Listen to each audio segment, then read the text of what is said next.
Millions of Americans are working at home, and with gas prices soaring, more Americans want to maybe do their work from home, save themselves some money. So how can you convince your boss to let you telecommute? Joining us now, a guy that knows helpful tips, that is, Lee Miller, Managing Director of NegotiationPlus.com and author of Up Influence Power and the You Perspective on the Art of Getting What You Want.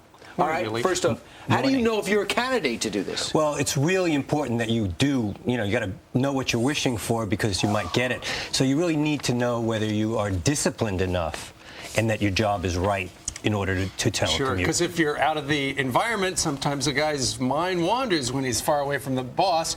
We've got some full screens to show you how to convince your boss to allow you to telecommute. First of all, make sure that you are a good candidate. You mentioned that. Show your boss why it is good for him or her to let you do that. From the you perspective, what's that mean? You perspective, it's all about your boss. I mean, we all try to convince people why it's good for us. Well, if your boss cared why it was good for you, you'd be working out of Malibu on the beach. He wants to know why it's good for him. And it's good for him in a couple reasons. One, you're going to be more productive. You got 2 hours more. Say you drive an hour to work. Right. You got 2 hours more of productive work. And we do find that studies show that people who work from home actually work more. Really? Absolutely. Because a lot of times, one of the things, especially for working moms, is if you have your kids at home, it's hard when they know you're there. It's hard to really do your work. Because they need stuff. No lunch today, I'm at work.